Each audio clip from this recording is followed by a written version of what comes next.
오늘은 연중 18번째 주일입니다. 복음서를 중심으로 우리가 가진 것은 주님의 것입니다. 라는 말씀으로 제목으로 말씀을 나누게 합니다. 저에게 들리신 하나님의 말씀이 교우 여러분들에게도 들려지기를 바랍니다. 우리는 몇 주 연속해서 계속 이야기하는 것이 예수님께서는 지금 예루살렘으로 가는 중입니다. 예루살렘으로 가는 길입니다. 그런데 이게 가시면서 한 사람씩 예수님을 만나요. 선생님이 오셨습니다. 지지난번에는 누가 왔습니까? 율법도 없었습니다. 그렇지.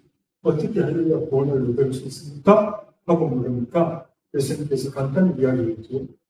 바리새인처럼 너도 그렇게 하리라. 바리새인이 아니고 사마리아. 그렇지. 선한 사마리아인처럼 너도 그렇게 하리라. 좀 명쾌하다고 주었습니다. 그러면 네가 구원을 받을 것이다. 그런 이야기를 하셨습니다. 오늘도 마찬가지입니다. 한 사람이 예수님께 찾아옵니다.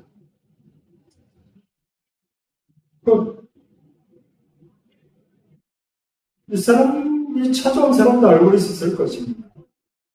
왜 알고 있습니까? 가만히 생각을 해보니까 아마 그도 인생은 빈손으로 와가지고 빈손으로 간다는 것, 그걸 알고 있는 사람, 예수님을 찾아온 이 사람. 그래서 이 사람도 이제 찾아와가지고 어떻게 합니까? 예수님을 보고 선생님하고 부르는 거예요. 오늘 복음에서 예수님께서 예루살렘으로 가는 길에 어떤 사람이 예수께 선생님, 제 형에게 이야기하여서 유산을 나누어 주라고 일러주십시오 하고 말했습니다. 어떤 이 사람의 두 형제 사이에 유산 분배라는 아주 구체적인 요청을 예수님께 말하고 있는 거지. 아주 구체적인 재산 분배. 그래서 이제 율법에는 있죠. 신명기 21장 17절에 보면 유다인들은 이렇게 했습니다. 두 형제가 있을 때 있죠. 그 재산을 3등분을 합니다. 3등분을 해가지고 두 목숨 장남한테 주고 하나는 그 나머지 형제에게. 그것이 이제 그 2000년 전에 유대인들은 신명기 율법을 따라서 그렇게 했습니다. 그런데 그게 이제 당시의 법이었는데 예수님께 자기의 권리가 인정받을 수 있도록 요청하고 있는 것만 보아서는 이 사람은 장남은 아닌 것 같습니다. 또 다른 아들로서 아마 장자가 그의 권리를 인정하지 않는 상황으로 이제 추측한데 그렇습니다. 그래서 형에게 잘 이야기하면서 유산을 적당하게 서로 잘 분배하여 좋게 살면 될 일인데 항상 꼭 그렇지만 않은 것이 사실 우리의 인생입니다. 거기에 따라서는 이 말씀이지요. 예수님께 부탁이라기보다는 이게 꼭 그렇게 해야만 된다는 이 요청으로 들리니 예수님께서 오늘 말씀에 사람아, 누가 나를 너희의 재판관과 중개인으로 나를 세우느냐 하고 딱 잘라서 거절합니다.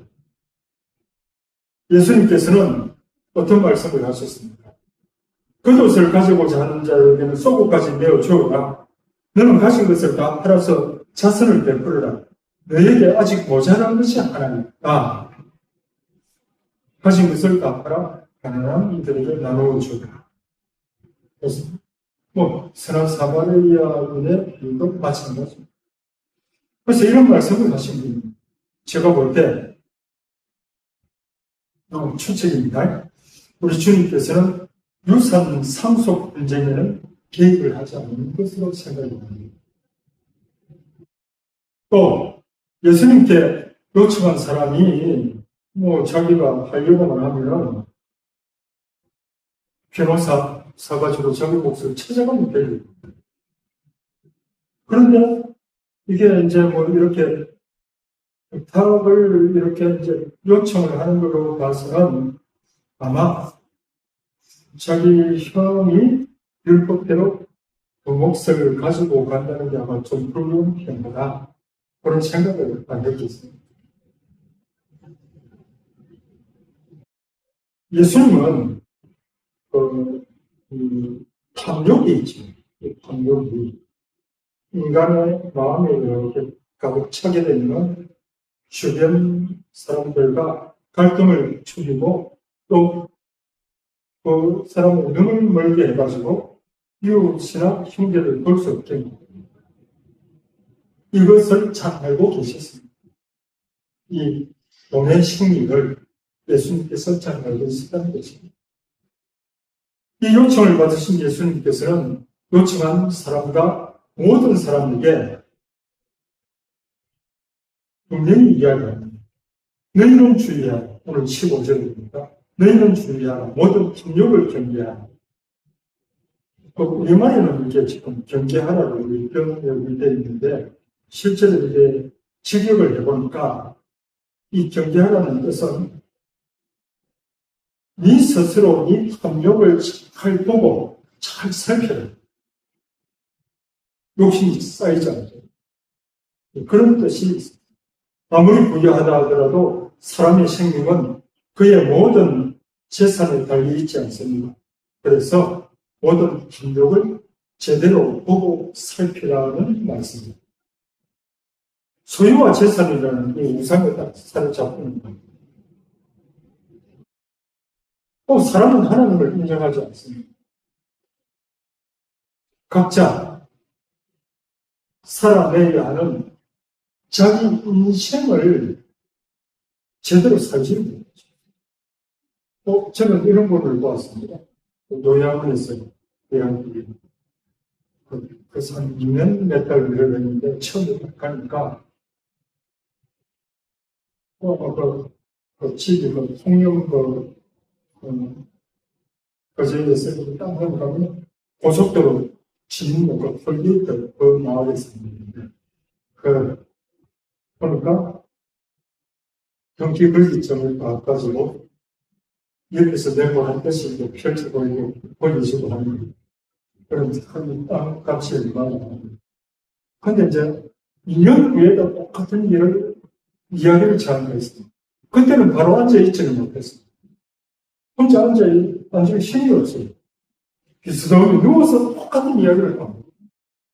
그럼 이제 그 이야기를 들을 때에 저는 반복해서 한 이야기가 빨리 알려주셨어요. 그거 여기서 가지고 있어가지고 어디 쓰겠습니까? 그러면은 아주 좀 불쾌해요. 그래서 이제 그걸 분명히 저는 그 자리에서 확인해 보겠어요. 내 눈으로. 혼자 그런 걸 확인을 하니까 내가 김승아이가 뭘 내려놔야 하지? 이제 그런 자리에 가니까 이제 내가 안 하는 거예요. 그 소리는 저도 모르는 거예요, 말이지. 그래서 우리는 있죠. 종종 있죠. 우리 인간은 재산이나 소유가 우리 인생을 충분하게 만들어줄 수 있다고 하는 그런 환상 속에서 살고 있습니다. 그 동해의 속성은 그렇습니다.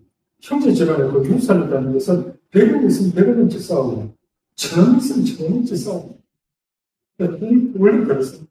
그래서 현대사회는 있죠.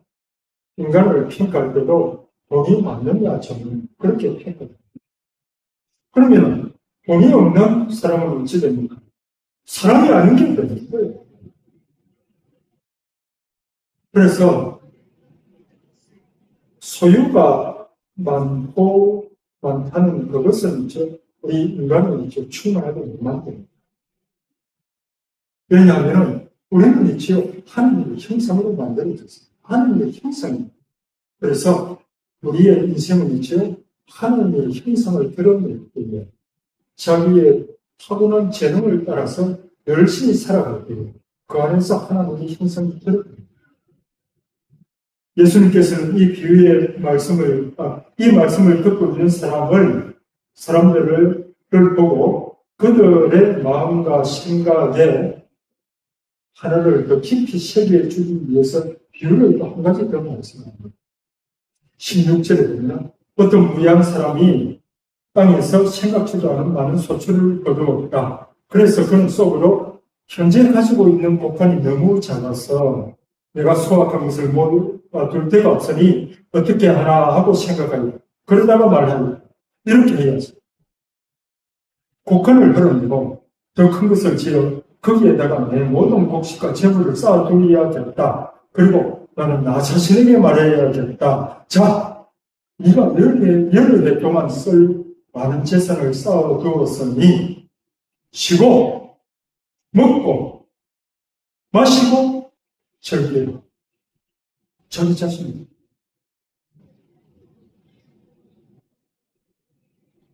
여기서 이제 우리가 살펴볼 게 적합하고 되는 그런 것입니다. 이 사람은 뭐라고 이야기합니까? 내 것도. 그렇죠?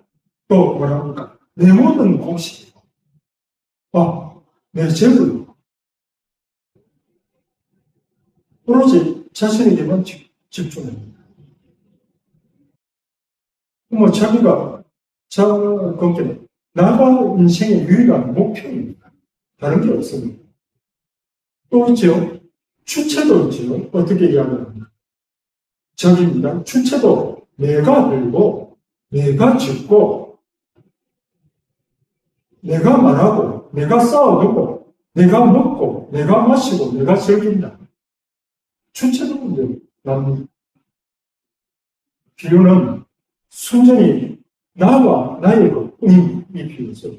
그러다 보면 어리석은 부자는 쉬고 먹고 마시고 즐겨라 스스로 말합니다. 근데 이 설교를 준비하다 보니까 저에게도 가장 익숙한 말이에요. 이 휴가 때가만 들어오면 한 번씩 생각하는 단어가 이 네 가지가 가끔 생각나요. 좀 쉬어야 좀 마셔야 좀 잘 먹어야 돼. 이제 그런 생각이 떠오르지. 그래서 이게 이제 사실 이제 저에게도 마찬가지입니다. 겉으로 드러나지는 않지만 마음속에 그런 생각들이 내장이 있습니다. 다 감추죠. 그래서 이제 재산의 증가가 분명한 것은 이 재산의 증가가 내 자신을 보장해 줄 수 있다는 착각을 갖고 순전히 착각입니다. 이런 내용이 우리를 딱 지배하게 된다니까 어떻게 됩니까? 우리가 가진 것이 오늘 복음 말씀처럼 하나님의 것이다. 하나님이 주신 것이다. 그걸 그렇게 해석하고 읽어낼 수가 없어요. 도대체 그렇게 못 읽거든요. 그러니까 어떻게 합니까? 보통 사람들이. 어쩌다 보니 내가 운이 좋아서 풍요롭게 수확을 했고 내가 운이 좋아서 많이 가지게 된다. 가난한 사람은 그럼 뭡니까? 운이 없는 거지. 그럼 그렇게 치부하고 된다. 가진 재물에 눈이 멀면 그 재물이 진 의미를 소중함을 모르게 됩니다. 오로지 나뿐입니다. 재물은 이제 가난한 사람과 나누고 공유하라고 하나님께서 주신 우리에게 준 선물입니다. 가난한 이들과 함께 나누고 공유해야 된다는 생각을 못하는 오늘 이 부자는 있죠? 고독한 인간입니다. 어찌 보면 불쌍한 인간입니다. 그게 이제 우리 각자에게도 원해진 것입니다. 심지어 저 안에도 있습니다. 이런 사람에게 오늘 20절에 뭐라고 이야기합니까? 이런 사람에게 어느 순간 불현듯이 자신이 얼마나 어리석은 사람인지 알려주는 놀라움이 찾아옵니다. 하나님께서는 그에게 말씀하신다. 어리석은 자야. 오늘 밤에 네 목숨을 되찾아갈 것이다. 그러면 네가 마련해 둔 것이 누구의 차지가 되는 거야. 자신을 위해서 재물을 모으면 하나님 앞에서 구애하지 못한 사람이 바로 이렇다 하고 예수님께서 비유로 이야기하고 있습니다. 어리석은 자에게 정말이 다가옵니다. 우리 모두에게도 마찬가지입니다. 그가 애써서 모은 거 치성갈 때는 못 가져갑니다. 인생의 끝에 가서 재물이 나를 행복하게 해줄 수 없습니다. 재물이 나의 참다운 인생을 보장 못 해줍니다. 보증 못 해주지. 이것을 깨닫지 못하는 사람이 오늘 복음을 나눈 사람입니다. 재물이 우리를 구원하고 우리 인생에 의미를 부여할 수 있다는 것은 있죠. 환상입니다. 우리가 그리는 복음, 적당한 그림입니다.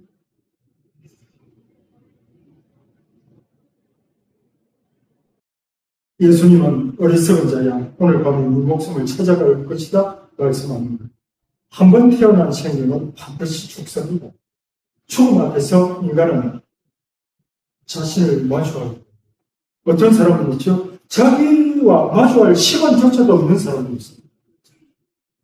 근데 이건 참 중요합니다. 저하고 지금 진짜 죽음 앞에서는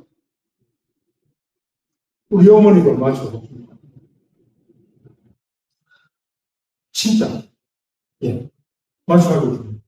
이때에 우리 인생이 무엇인가 하는 깊은 질문이 있습니다.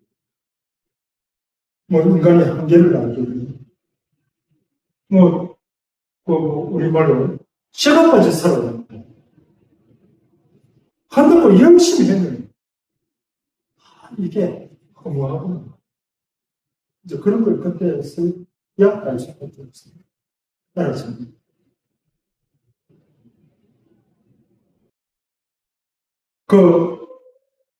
개미 하고 있죠. 벌들도 있죠.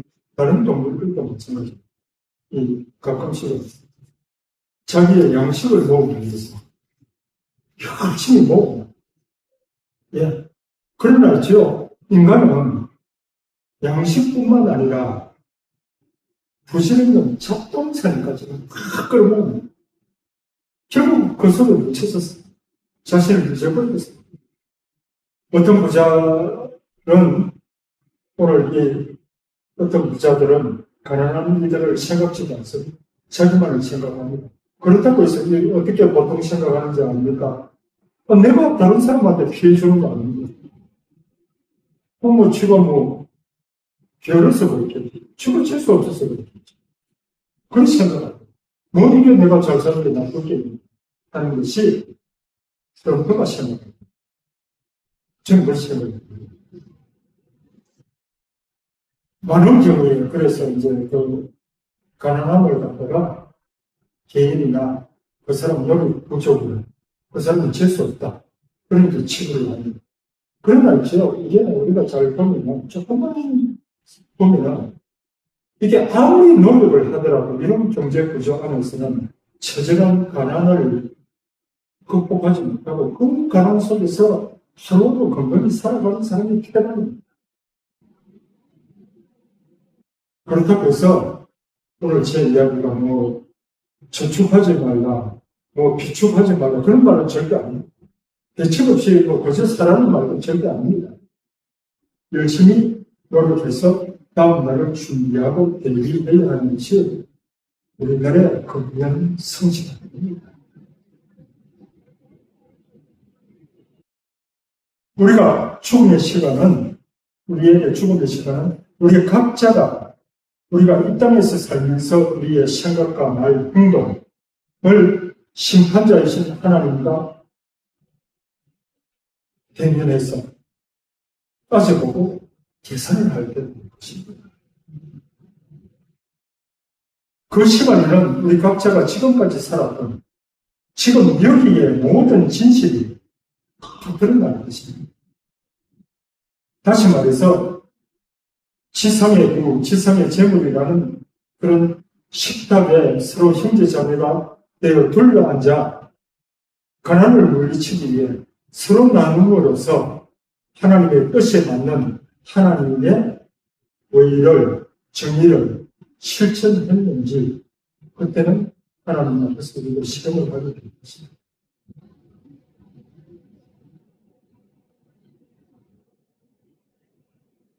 이제 말씀을 읽겠습니다. 예수님께서는 자신을 위해서 재화를 모으면, 재물을 모으면 하나님 앞에서는 부유하지 못한 사람이 바로 이러하다 하고 말씀합니다. 우리가 많이 잊고 살지만은 사람의 인생이 있죠. 이 지상의 삶과 이 지상에서 사는 것으로만 끝나지 않습니다. 이 땅 위에만 재물을 쌓을 것이 아니라 하나님과 이웃을 사랑함으로써 진정으로 찾고 구해야 할 것이 영원한 생명이라는 것을 결코 잊어서는 안 됩니다. 우리 교인은 이웃과 하나님과 이웃을 사랑합니다. 그래서 매주 헌금에서 일부를 모으고 있습니다. 우리가 가진 모든 것은 주님께서 주신 것입니다. 하나님께서 성령의 지혜를 주신 우리가 받은 물질과 재능이 축복의 도구로 좋은 일에 쓰임을 받을 것입니다. 우리 하나님 성부, 성자, 성령 이제와 영원히 참히 받으십니다. 아멘.